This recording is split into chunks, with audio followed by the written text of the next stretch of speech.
Part control करता है। So let us begin. Breathing. Breathing का मतलब होता है सांस लेना। So what is breathing? It is a mechanical process in which oxygen gas is taken into and carbon dioxide is removed out of the body is called breathing. Simple शब्दों में कि ये एक मैकेनिकल प्रोसेस होती है जिसके अंदर oxygen gas हमारी बॉडी के अंदर आती है और कार्बन डाइऑक्साइड गैस हमारी बॉडी से बाहर रिमूव होती है। सो इसी प्रोसेस को हम कहते हैं ब्रीथिंग। ये दो स्टेप्स के अंदर होते हैं। First inspiration, second expiration. Inspiration का दूसरा नाम इनहेलेशन, एक्सपायरेशन का दूसरा नाम एक्सहेलेशन। इनको हम समझते हैं। These are as mentioned below. Inspiration. So it is the process of taking in air. ये वो प्रोसेस होती है जिसकी मदद से ऑक्सीजन गैस यानी हवा हमारे शरीर के अंदर आती है। ये कब होती है? It takes place when the volume of thoracic cavity is increased and the pressure of the lungs decreases. यानी कि जब थोरेसिक कैविटी का वॉल्यूम बढ़ जाता है और लंग्स के अंदर गैसेस का प्रेशर कम हो जाता है, तब एयर बाहर से अंदर की तरफ हमारे शरीर में एंटर करती है। कौन कौन से पार्ट्स इस प्रोसेस में हेल्पफुल होते हैं? So in this process intercostal muscles, या जिसका दूसरा नाम है rib muscles. So in this process intercostal muscles और रिब मसल्स कॉन्ट्रैक्ट, यानी कि इंटरकोस्टल मसल्स या फिर हमारी रिब्स जिसको हम पसली कहते हैं, तो रिब्स के साथ जितनी भी मसल्स अटैच होती हैं ये सभी कॉन्ट्रैक्ट होते हैं, यानी ये सिकुड़ जाती हैं, जिसकी वजह से ये सारी मसल्स अपवर्ड यानी ऊपर की तरफ और आउटवर्ड यानी बाहर की तरफ खिंचाव महसूस करती हैं। जैसे हम लोग सांस भी लेते हैं तो आपने देखा होगा कि हमारे लंग्स का जो पार्ट है यानी जो हमारा पूरा का पूरा सीना है ये ऊपर की तरफ उठता है, बाहर की तरफ उठता है, जिसकी वजह से जो डायफ्रैगम है ये फ्लैट हो जाता है। फ्लैट होने का मतलब कॉन्ट्रैक्ट हो जाता है, सिकुड़ जाता है।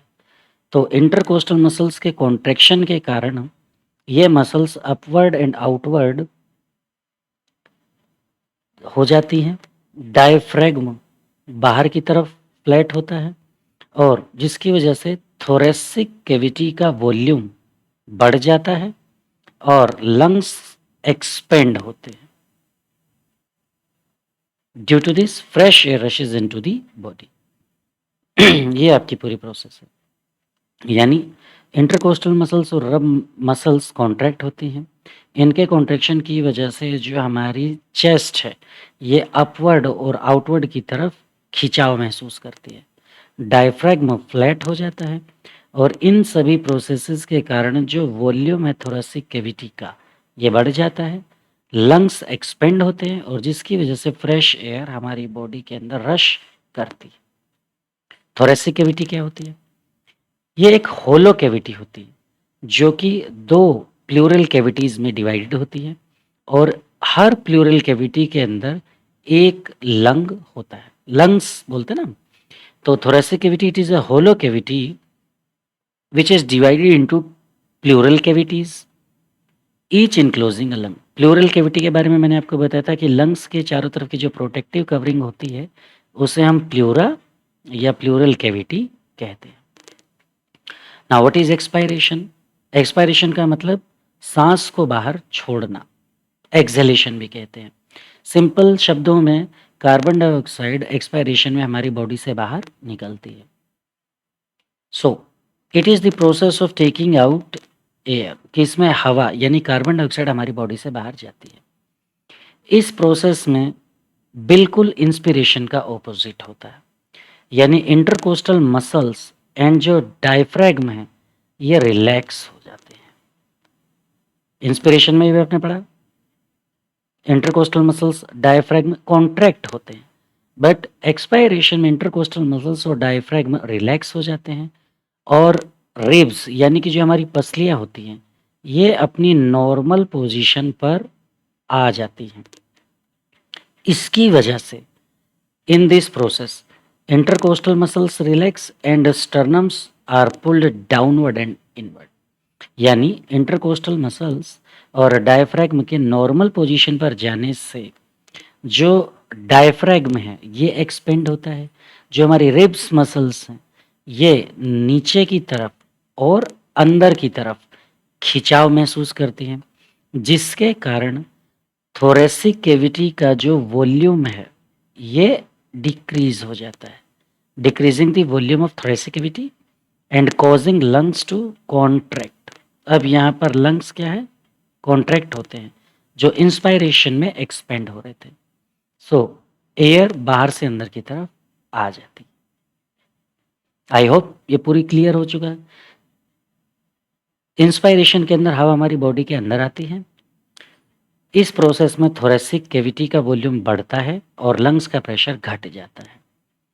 इंस्पायरेशन के अंदर इंटरकोस्टल मसल्स और रिब्स मसल कॉन्ट्रैक्ट करती हैं, फिर ये अपवर्ड और आउटवर्ड की तरफ खिंचाव महसूस करती है, जिससे डायफ्रैग्म फ्लैट यानी कॉन्ट्रैक्ट हो जाता है, थोरेसिक कैविटी का वॉल्यूम बढ़ जाता है एंड लंग्स एक्सपेंड हो जाते हैं, जिसकी वजह से fresh air rushes in the body. Expiration में ठीक इसका ऑपोजिट, कि इसमें हवा हमारी बॉडी से बाहर जाती है।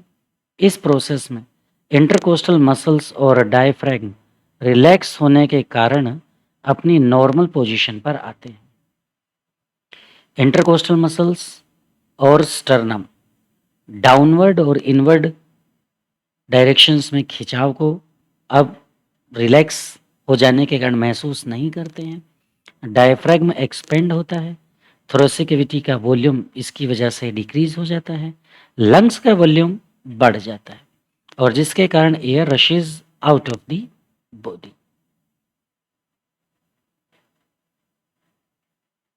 नेक्स्ट, गैसियस एक्सचेंज किस तरीके से हमारी बॉडी के अंदर होता है। गैसेस का जो एक्सचेंज है ये हमारी बॉडी के अंदर एल्वियोली एंड ब्लड इसके साथ होता है, यानी एल्वियोली और ब्लड के बीच में लंग्स के अंदर ये प्रोसेस पूरी कंप्लीट होती है।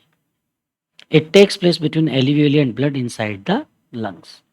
Oxygen from alveolar air diffuses into the blood and carbon dioxide from the blood diffuses into the alveolar air। इसका मतलब ये है कि जैसे हमने सांस ली तो oxygen gas trachea wind pipe से होती हुई हमारे लंग्स में गई, लंग्स में जाने के बाद ब्रोंचियोल्स से वो फाइनली एल्वियोली के अंदर आई। एल्वियोली के अंदर आने पर अब हम उस एयर को बोलते हैं एल्वियोलर एयर। तो ये ब्लड के अंदर डिफ्यूज हो गई। अब ब्लड के अंदर ऑक्सीजन गैस का पार्शियल प्रेशर ज़्यादा होता है और कार्बन डाइऑक्साइड गैस का पार्शियल प्रेशर बहुत ही कम होता है, तो गैसेस डिफ्यूज होती हैं from high pressure to low pressure. इसकी वजह से ऑक्सीजन गैस ब्लड से टिश्यूज में डिफ्यूज हो जाती है इन द एल्वियोलर एयर इस फॉर्म में, और कार्बन डाइऑक्साइड ब्लड से बाहर आ जाता है। ये प्रोसेस किस तरीके से समझी जा सकती है कि ऑक्सीजन जब हमारी बॉडी में आती है तो वो हीमोग्लोबिन यानी ब्लड के अंदर हीमोग्लोबिन से कंबाइन हो